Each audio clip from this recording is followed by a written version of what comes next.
AFR On Demand is brought to you by Breck Golf. Try Beaver Creek today, just 20 minutes from downtown Baton Rouge in the Zachary area. They've got a PGA Tour driving range, a short game practice area, 30 to 40-yard practice shots. It's a great place to chip and putt and practice if you don't have time for a full round. Book your tee time today, golf.breck.org, golf.breck.org.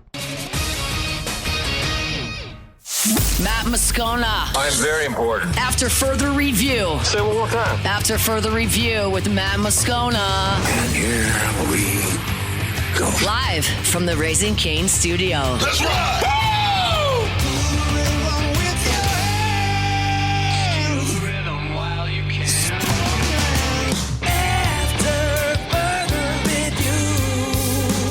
Hour 2, off we go. Welcome aboard. Glad you're with us. It's AFR, presented by Decision Critical, Concierge Nursing. I'm Matt. You're a loser, Matt! Shut up, kid. Paul O'Neill. They're chanting Paul O'Neill's name. You so. And Mr. Toby Tomplay.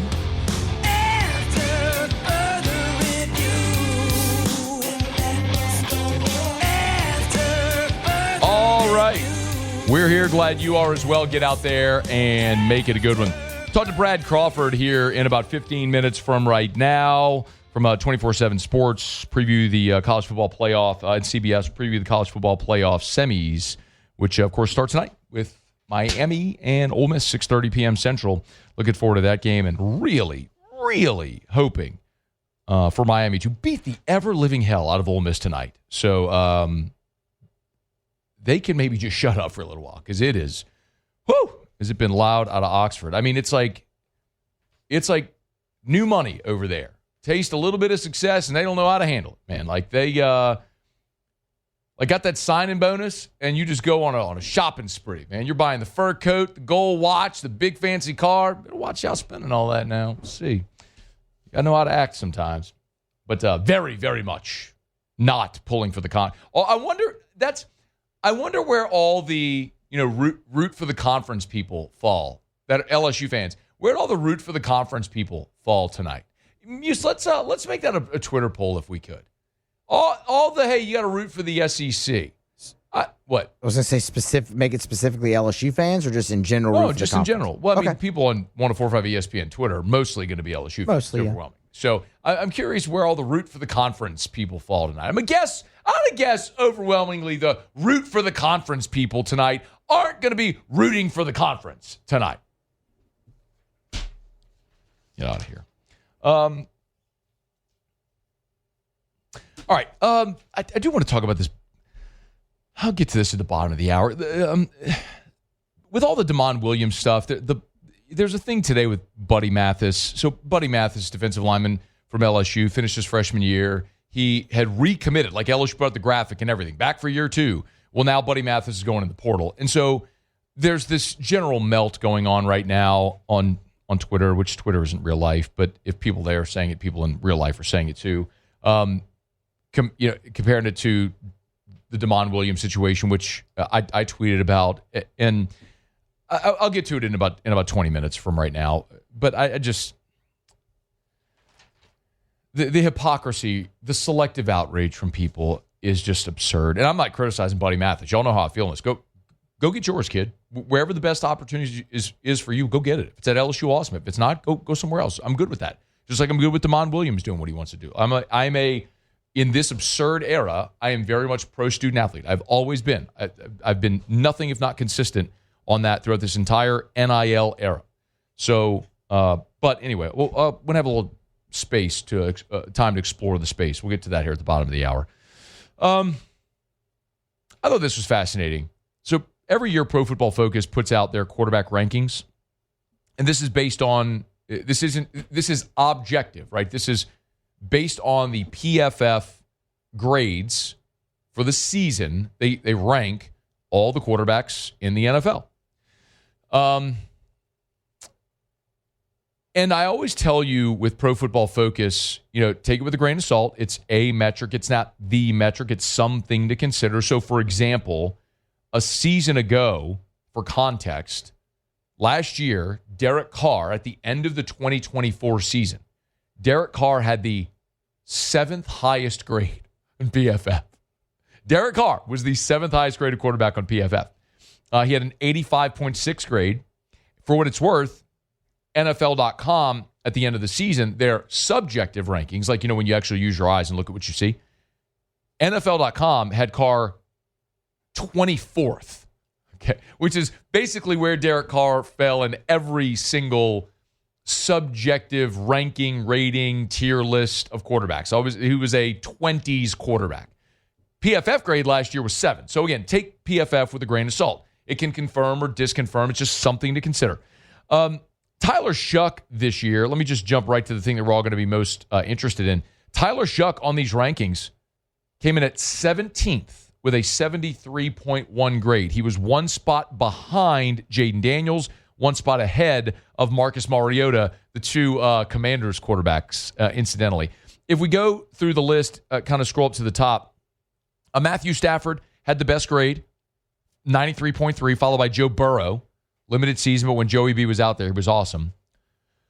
Jordan Love, Drake May, Brock Purdy, Dak, Trevor Lawrence, Sam Darnold, Josh Allen, Justin Herbert. That's your top 10. A few takeaways here. Not only was Shough 17th, the other Saints starter this year, Spencer Rattler, came in on the list at 30th. So both Rattler and Shough were top 30, which would tell you both would be qualifying NFL starting quarterbacks. So, like, for example, was it Loomis or was it Kellen Moore? One of them, when they met with reporters on Wednesday, said that they think that Spencer Rattler is a starting caliber quarterback in the NFL. Was that Loomis or was that Moore? I can't remember. If they both said it, I just have to find it. I have to remember what cut it was. Play Loomis 13. No, never mind. That was with the question about him trading. It doesn't matter. The point is that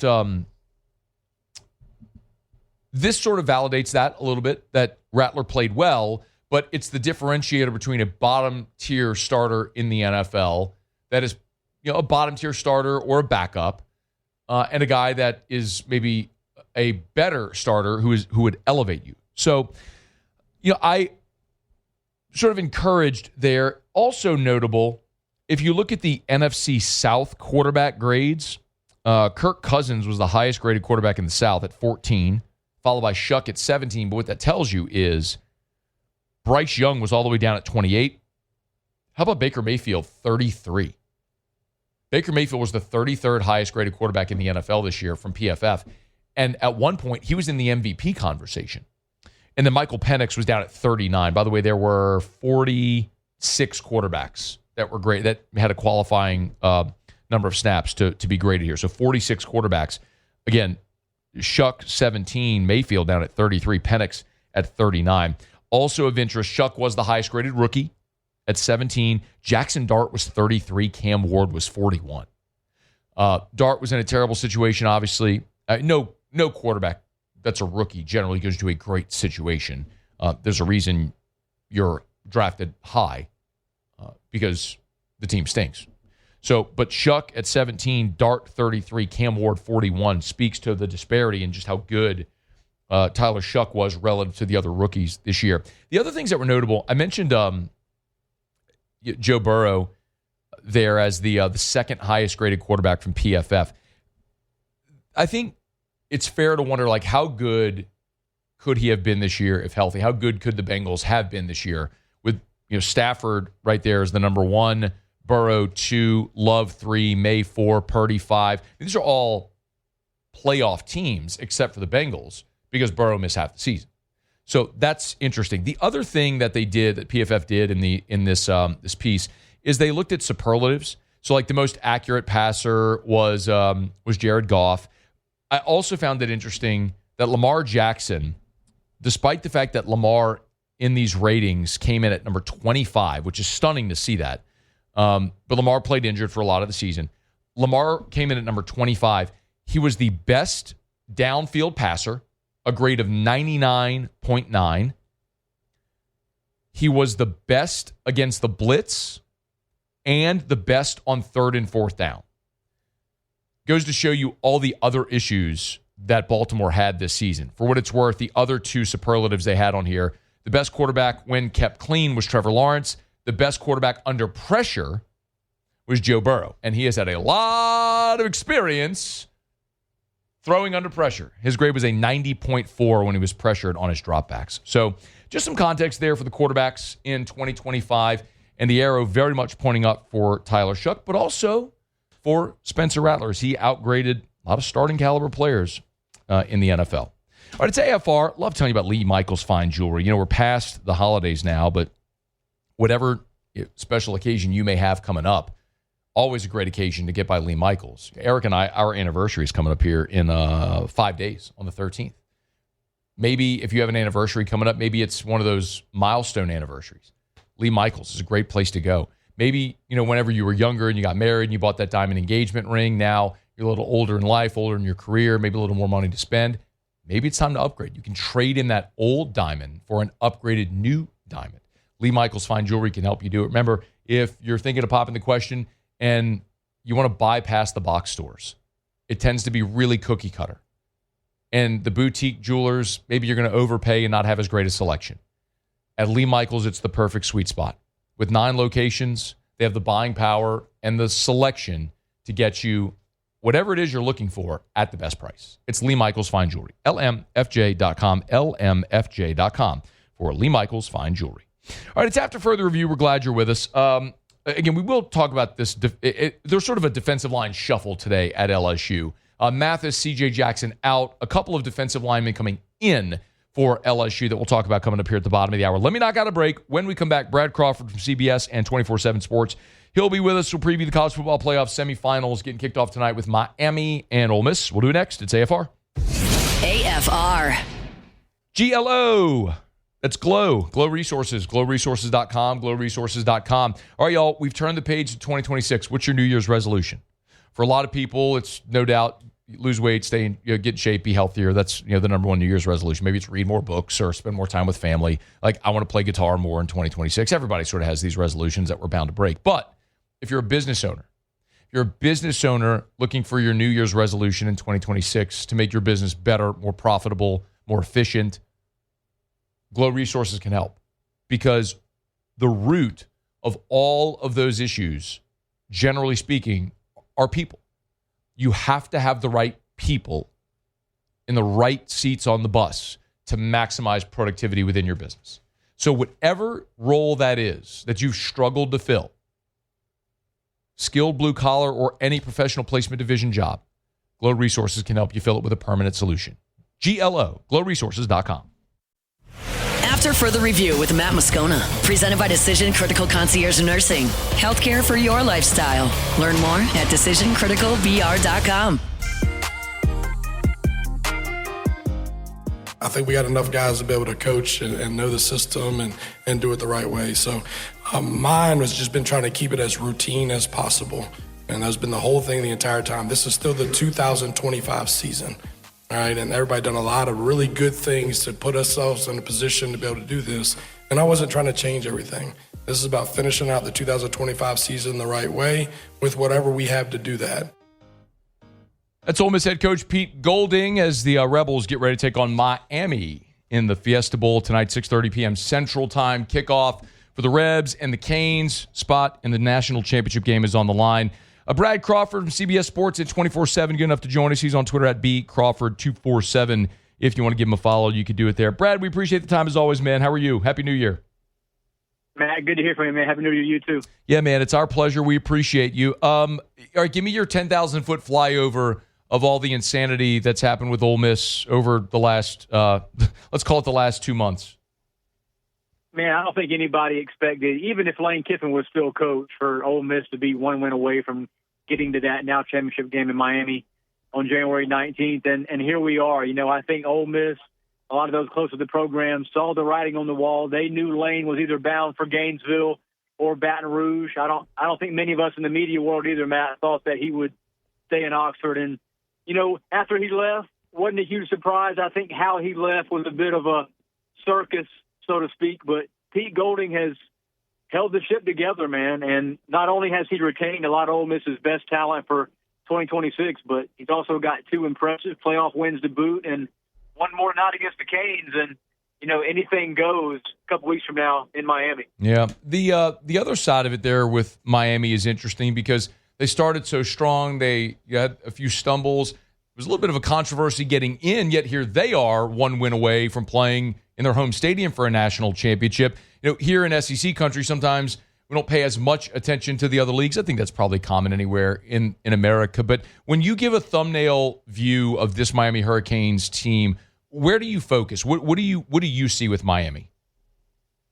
I see a very confident team. I spoke to a staff member there in Coral Gables before the playoffs started. He told me, Brad, we feel pretty good about our chances of playing a home game here in about a month as long as we beat A&M in this first round. And I said, man, do you realize you got to play Ohio State and you may have to go through, all these other elite teams? And they thought the game at A&M, Matt, was their toughest game. And so far it looks that way, Maybe they win by double digits tonight and cover that spread.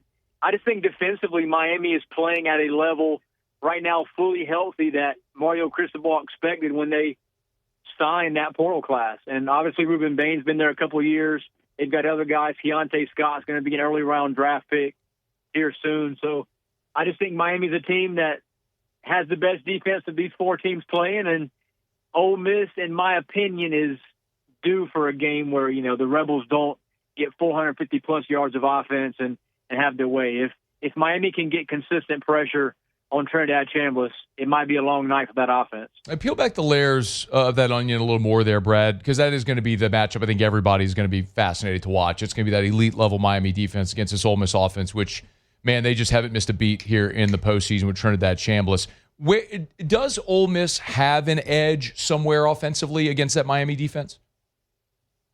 Possibly at wide receiver. I think Ole Miss's wideouts are super underrated. And in the ACC, Matt, Miami did not play a ton of teams this season that had, that went 3 or 4 deep with some really elite wideout talent. I think Ole Miss has that. They can win some 50-50 balls. We saw Ohio State's best wideout go, 9 for 155 against Miami. So there are some spots in this secondary where Ole Miss can take advantage of. But that being said, this was a down year for defensive lines in the SEC. I think Ole Miss still feels pretty good about themselves offensively heading into this game. But Miami has a strong rotation along that defensive front. Ruben Bain obviously gets the headlines, but there are some other guys, Mesidor and some others, that are really going to apply some pressure. And no disrespect to Georgia, but this was not a fantastic year for Kirby Smart's defense. That first game we saw Ole Miss pile up 400 yards and touchdowns on their first 5 possessions, and they have no problems, going through Georgia again in the Sugar Bowl. So this will be a difficult matchup, I think, for Ole Miss against that Miami front 7. Brad Crawford's with us from CBS 24/7 Sports, of course, at B Crawford 247 if you want to give him a follow. It's interesting that you brought up that the Georgia defense struggling there, and I'm going to be fascinated to see the other side of this as well, because the Ole Miss defense, and that's Pete Golding's side of the ball, in both those matchups against Georgia, struggled. I mean, Georgia put up 34 points in that game against Ole Miss, which is even more impressive that they were able to score 39 and win it. But Georgia put up 34 in that football game against this Ole Miss defense. So I look at this Miami offense, which at times maybe has struggled to get going a little bit, certainly in the play. I mean, there was an ugly offensive game against Texas A&M on that windy day. But do we think Miami has the ability to move the football consistently against Ole Miss's defense to keep pace if they need to? I mean, Shannon Dawson, the OC at Miami, he would love to give Mark Fletcher the ball 28 times a night for 185, and Miami wins this game 24-7 and doesn't have to ask Carson Beck to go out and beat Ole Miss. Do I think Carson Beck's capable of a 300-yard, 3-touchdown game? Yeah, I think he is. I think he's just as likely to throw 3 interceptions against a talented defense. Xavier Harris, Ole Miss D tackle, man, he's 6'8", 335. Miami does not play a lot of those guys in the ACC. So I think Ole Miss has some edges, too, that they're going to try to exploit. Obviously, Miami has done a good job these first 2 playoff games really controlling the way the Canes want to play, and that's turnover-free and defensive-minded, run game first. offense. You know, they asked Shannon Dawson before that game against Ohio State, you only scored 10 points, man. You're a little bit worried going against the Buckeyes. And he said, I mean, the Buckeyes scored 10 against Indiana. we want to win a low-scoring game. So I do think that tonight the best play in this game, Matt's probably going with the under, and it's going to be a game that we don't see a ton of explosive plays. Total's 53.5. You surprised to see Miami as a field goal favorite? Not really.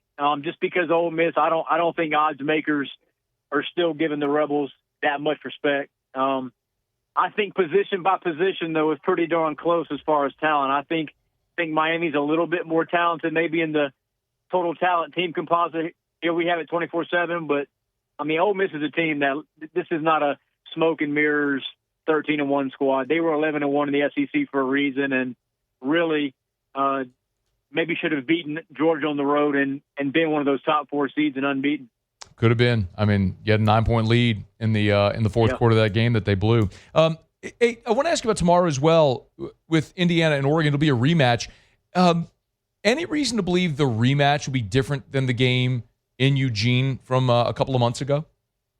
Yeah, man, I don't buy into that. It's hard to beat a team twice.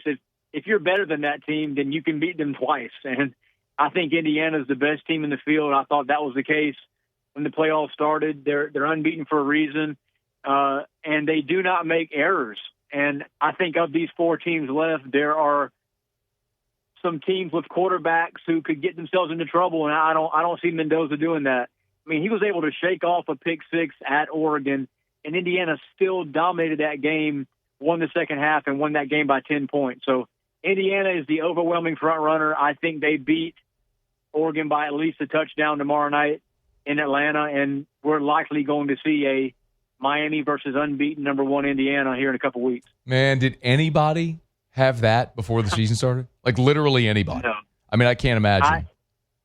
I think most of us, I mean, myself including, Matt, I thought Indiana was a one-hit wonder. You know, they took advantage of a favorable schedule last season to get to the playoff, lost Notre Dame, but this season, man, they look like bully ball with the way they're playing, and they got the best quarterback in the country. Yeah, it has been they've been impressive. I'll tell you, Brad, watching that game, it was that game in Eugene that earlier this year when I looked and I was like, oh, man, everyone who's just looking at the logo and thinking what happened last year with Indiana, no. This team, they were more physical. They were dominant against Oregon, that game in Eugene. To go win there, that was an attention grabber, man. If they end up winning the national championship, what a job Kurt Cignetti has done here. How was Indiana a 6.5-point favorite against Bama, and that line wasn't like 13.5? I mean, Bama was leaking oil for the last month and a half. Logo. And, yeah, that's what it was. Logo. And the public was going to be heavy on Alabama either way. People looked at them and went, I'm getting Alabama on a touchdown, and people just hammered it. I mean, it wouldn't have mattered what they would have made that line. The public was going to go heavy Alabama. People just didn't pay enough attention to Indiana, and I think they got everybody's attention, mollywhopping them the way they did in that Rose Bowl. It's going to be fascinating to watch that game tomorrow. This one should be a good one tonight with Miami and Ole Miss. He's Brad Crawford from CBS Sports at @BCrawford247. Make sure you give him a follow. Man, we always appreciate the time, man. Thank you. Hey, thanks, man. All right, man. Be well. It is After Further Review. We're glad you're hanging out with us here. Love telling you about Evermore. You know, I always have Evermore right here on the set with me. Drink a bottle of Evermore every day. Got a couple of 64-ounce bottles. Make sure you stay hydrated. Listen, during this time of year, especially when it gets a little cooler, we forget to stay hydrated because we're not parched as much, but it's so important. You know, hydration is so important to your overall health and to your immunity and fighting off illness this time of year. Make sure you stay hydrated. Natural artesian water and a Louisiana product. You know, when you go to the store and you're going to buy bottled water, don't grab that bottled water from Texas. Don't grab that bottled water from another country. Like, think about what you're actually drinking. Read the label. Evermore is a natural product. It does not touch air until you uncap and take that first delicious sip. There's nothing added. There's nothing taken out. It is just straight out of that natural artesian well on the North Shore there in Covington. It's Evermore. EVAMOR, evermore.com. All right, it's After Further Review. Thanks for hanging out with us here. Gordon McKernan's going to be with us at 5 Central, so about 32 minutes from right now. I want to talk to Gordon about the Damon Williams situation. And there's 2 angles that we're going to approach this with Gordon that it makes sense. Number one, obviously, he's an attorney, so he can understand some of these legalese. The other part of it is we all know Gordon, for the last 4 years, half decade, 5 years, has been deeply involved in NIL and building out these NIL contracts. So I want to get his perspective on what's happening with Damon Williams and Washington and that whole situation. So that's coming up with Gordon here in about 30 minutes from right now. You want to catch that. Let me knock out a break. We'll come back. I do want to talk about this defensive line shuffle at LSU. A couple of more players in on the defensive line, a couple of players out on the defensive line, and one that has caused Twitter to go a Twitter and lose its mind, because that's kind of what Twitter's doing right now. We'll do that next. It's AFR. AFR. New year, new you. You want to lose weight? You want to look and feel your best in 2026? Goodwood Men's Sexual Wellness can help. Yes, Goodwood does ED treatments. That's part of what they do. Not just the pills. They have that, but they got lots of different stuff. But I want you to realize that Goodwood does so much more than just ED treatments. Hormone replacement therapy. I don't care how old you are, you should have your blood labs drawn. Men and women. By the way, women, hormone replacement therapy at Unique Aesthetics and Wellness, that is now offered as well. Same place. Goodwood, Unique Physique, Unique Aesthetics and Wellness, all in one spot on Drusilla. But a simple blood test can let you know if you're a candidate for HRT, which can have incredible health benefits. You owe it to yourself if you want to feel your best, feel like you did when you were younger, and optimize your physical performance in every way in life. Go get that blood drawn and start there. YourGoodwood.com, YourGoodwood.com. After further review with Matt Moscona, presented by Decision Critical Concierge Nursing. Healthcare for your lifestyle. Learn more at DecisionCriticalBR.com.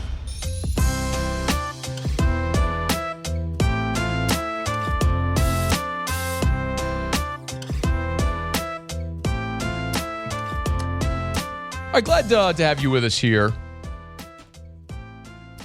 The college football playoff semifinal tonight and tomorrow. All the while, the transfer portal is just on fire. The Damon Williams story has gotten so much attention because you're talking about a very high-profile player, a very good quarterback at a major program who had signed his rev share agreement at Washington to return. They had announced it, put it out there. And then a few days later, he announces that he wants to go in the transfer portal.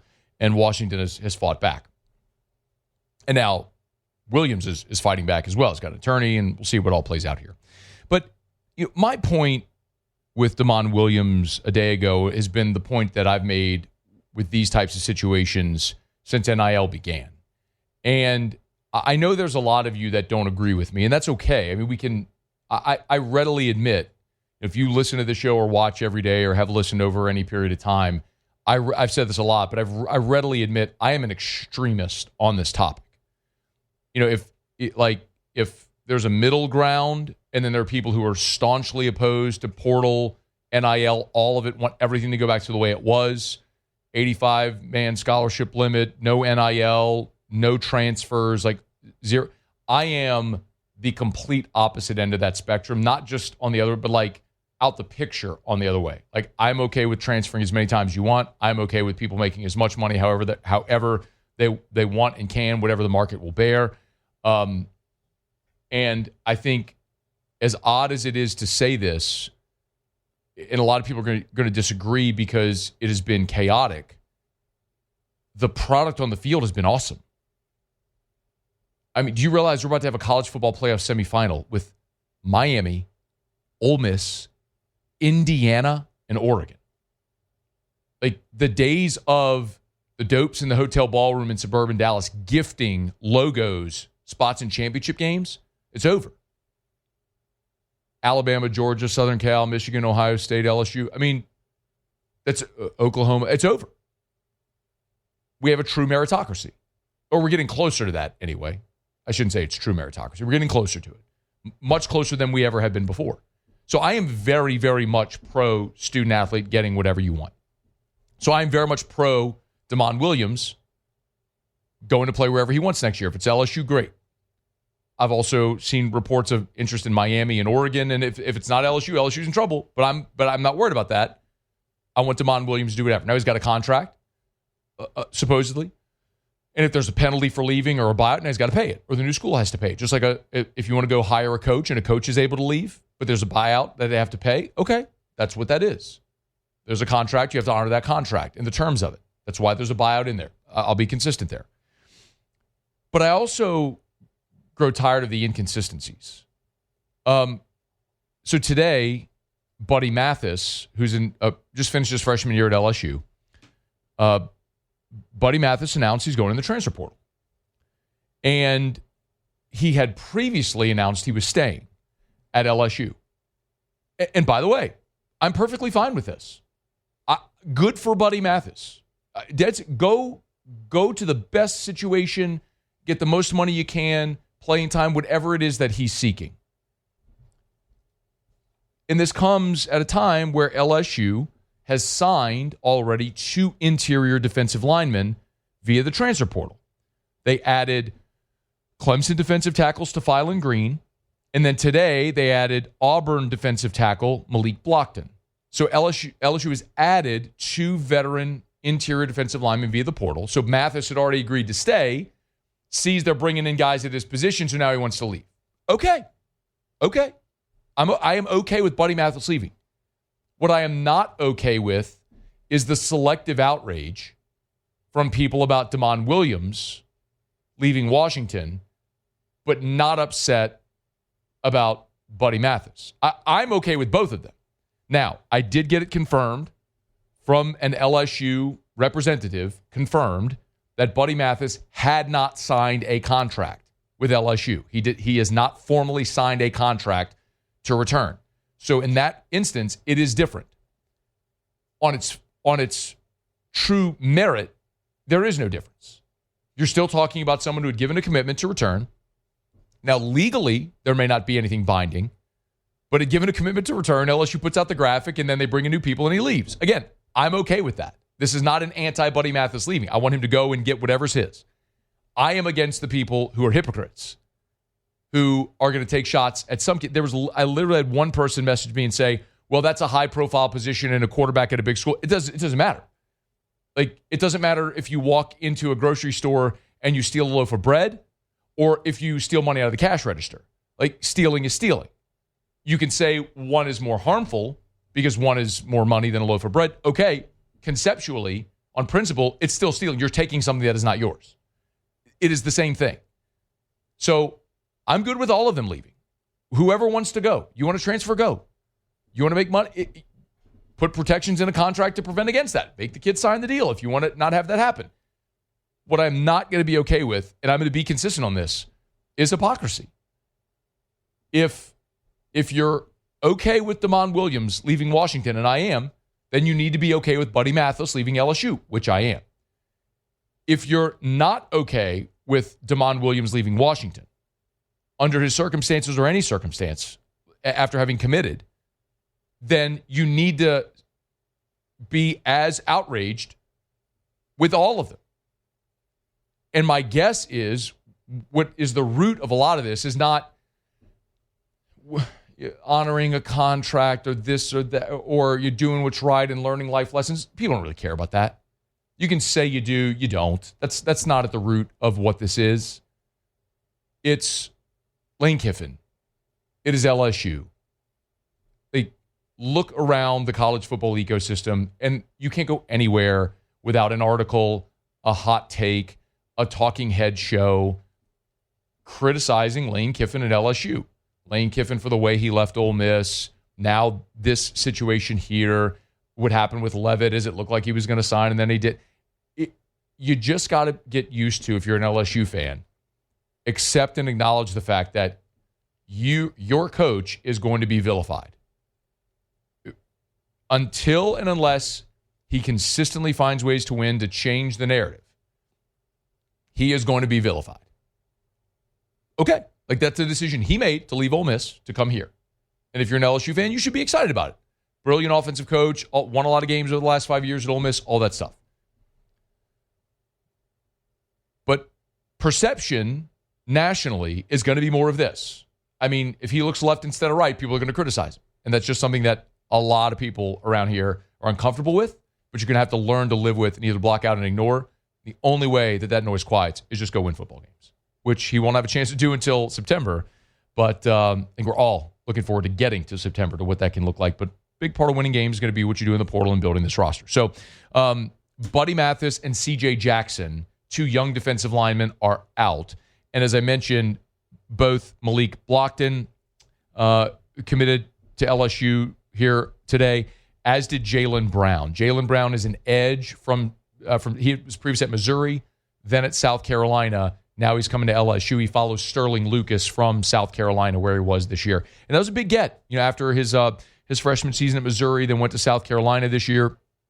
Battled a little bit of injury, didn't have a massively productive season, but a guy with a pretty big upside that they're excited about. And Sterling Lucas gets his guy to follow him from Columbia, South Carolina to Baton Rouge. So they added Jaylen Brown, Malik Blocton today on the defensive line. So as this continues to develop and unfold, we'll certainly keep you posted on more of it.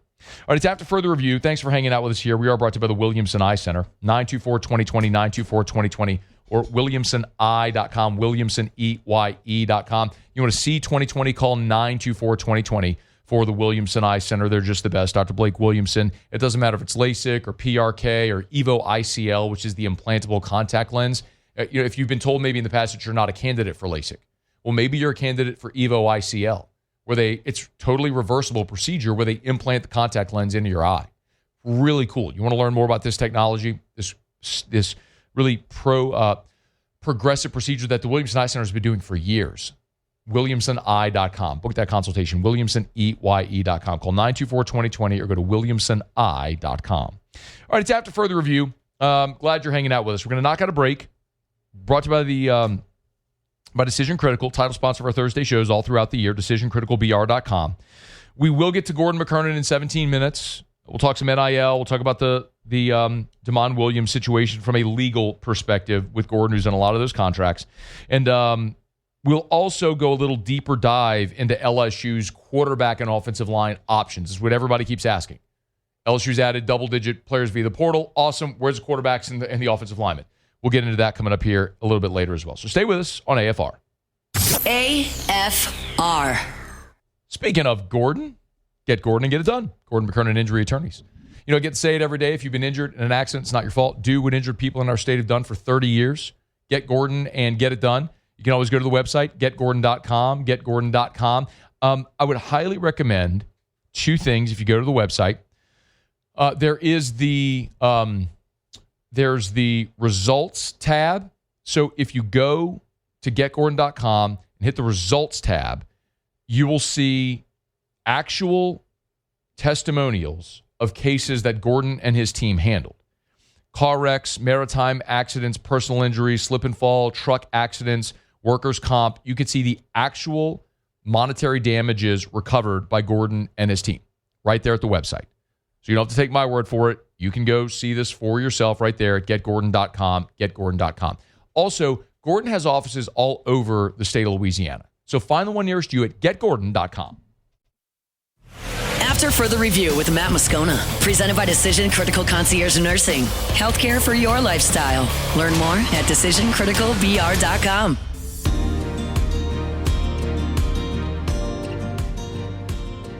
Wrapping up hour number 2. Glad to have you hanging out with us here on this Thursday edition of AFR, presented by Decision Critical. Always love telling you about Blasia and her team over at Decision Critical. We say it's not just healthcare, it's healthcare for your lifestyle. This is in-home nursing. If you have maybe an illness that you're battling, a tough diagnosis, if it's you need to execute doctor's orders post-operative, maybe it's hospice care, maybe you're bringing a baby home and you need to sleep at night. Their nurses can come in home and help you out. I told you about our experiences before. They came to our house and gave Erica an IV when she had strep over Christmas.